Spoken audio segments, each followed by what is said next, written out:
You're listening to the Coffee Hour. I'm Andy Bates. I'm Sarah Golseth.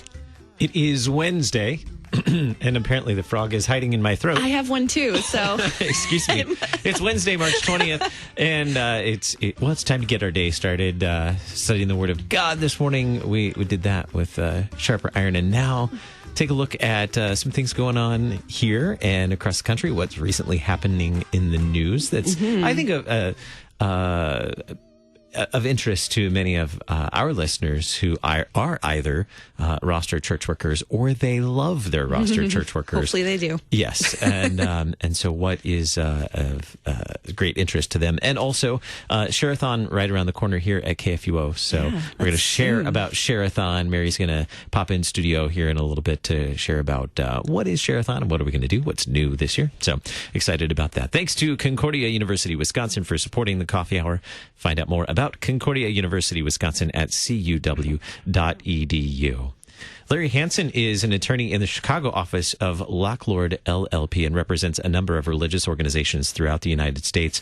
And you may or may not have heard about the clergy housing allowance in the news recently, but it's kind of a big deal and affects excuse me, so many rostered church workers, being one of them myself. This was important. So it's a privilege to have Larry with us this morning. Larry, thanks so much for being our guest on the Coffee Hour. Yeah, thank you. Good morning. What is the clergy housing allowance? Well, the clergy housing allowance is a provision in the Internal Revenue Code that allows ministers and other religious leaders to exempt from their taxable income an allowance provided by their church to cover their housing expenses. And when I say minister, I should say that that's just a term of convenience, and that it really refers to religious leaders of all denominations, regardless of their titles. So it applies to ministers, priests, rabbis, etc. I'm I'm listed as a commissioned church worker, not an ordained minister. And so I, too, fall in that category. I think for the IRS purposes, it's ordained, commissioned, and I think licensed was another category, if I remember correctly. Correct. So I fall into one of those categories as a commissioned church worker, as a director of Christian education. And so we have many church workers who fall into those categories. Around this time of year, it gets to be a bit of a challenge, too, when you're trying to file your taxes for tax returns in hopes of a return. It gets to be a bit of a challenge. But how was this clergy housing allowance at risk of being lost recently? Well, to step back a little bit, this was a case brought by the Freedom from Religion Foundation, and several of its executives. The Freedom from Religion Foundation is a organization headquartered in Madison, Wisconsin, and as its name implies, and as its bylaws provide, its purposes include to promote the constitutional principle of separation of church and state, and to educate the public on matters relating to non-theism. So they are opposed to the housing allowance, and they teed this case up by granting a housing allowance to several of their executives. The executives then excluded the value of that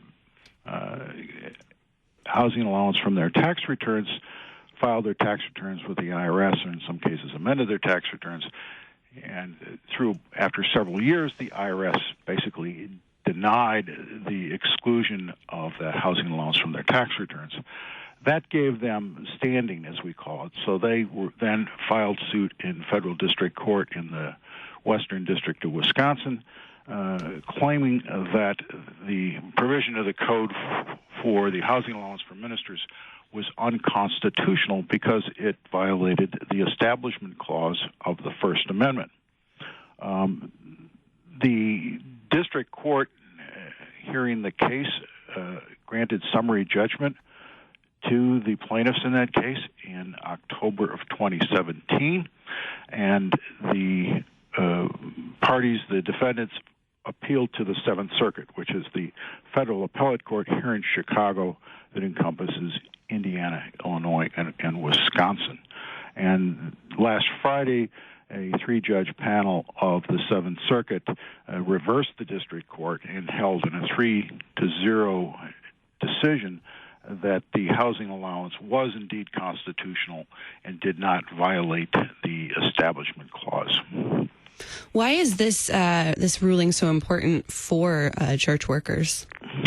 Well, because it affects so many ministers throughout the country who have really relied on this allowance since it was put into the Internal Revenue Code in 1954. So it affects a great number of ministers throughout the country, many of them in small towns and areas, and the exclusion of the housing allowance from their income really allows them to carry on their ministry. Without it, that could be jeopardized.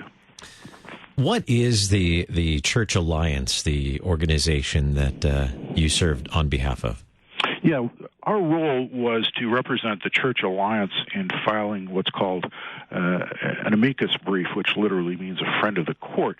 The Church Alliance is a coalition of the chief executive officers of 30-some church benefit organizations, which are affiliated with many Protestant denominations, a number of Jewish organizations, and Catholic schools and institutions.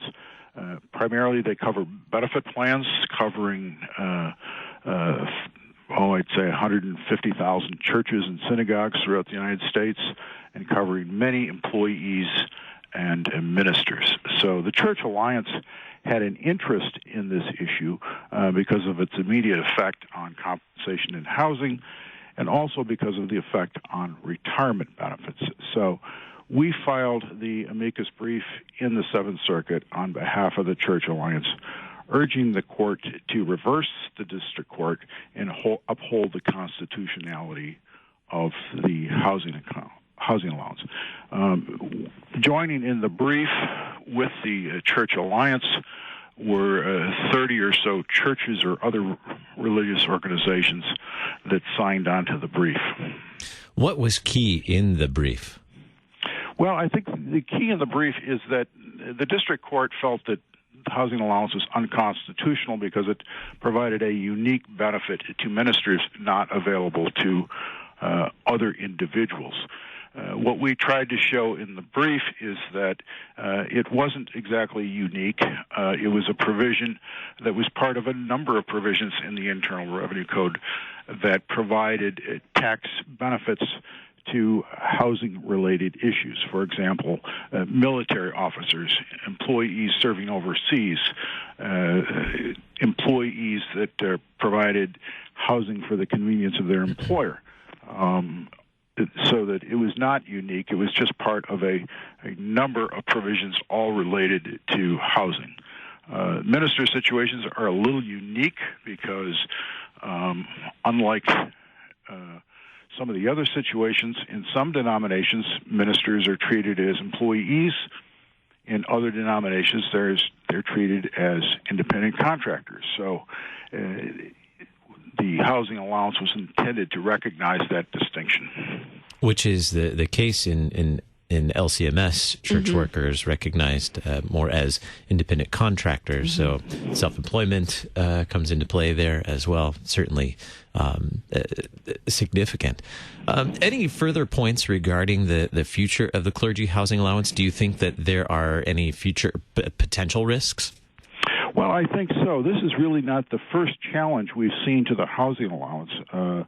We were involved in two other cases involving the housing allowance. In 2014, the Freedom from Religion Foundation brought a case on the base alleging the unconstitutionality of the housing allowance. That case went to the Seventh Circuit, and it got dismissed there for procedural grounds. And even before that, back in 2002, a appellate court in California had raised the issue of the constitutionality in connection with Reverend Rick Warren, who is then currently involved in a dispute with the IRS. That case was mooted with the passage of certain legislation. So we've seen it before. I expect further challenges may come. It may take the form of urging Congress to change the law. It could take the form of other opponents of the housing allowance trying to file suit in other jurisdictions and hoping to get a different result than what just occurred in the Seventh Circuit. And as you shared earlier, if that housing allowance is no longer available to ministers, that would make a big difference, especially in those smaller town and rural settings as well, I'm sure. Yes. Well, Larry, thank you so much for your time today. Thanks for sharing with us and for your work on behalf of the Church Alliance regarding this issue. Oh, thank you for having me. Coming up in just a little bit, it's a favorite time of year. It is.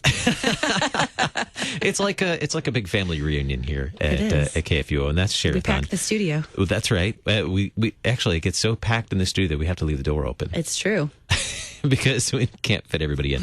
No, it's like a big family reunion. That's Share-a-thon 2019, right around the corner. Just about a month away, a little over a month away. It's soon. And excited to have Mary in the studio to talk about that as well. You're listening to the Coffee Hour. I'm Andy Bates. I'm Sarah Gulseth. I had to click the button. Where's the music? There it is. We'll be back in just a moment.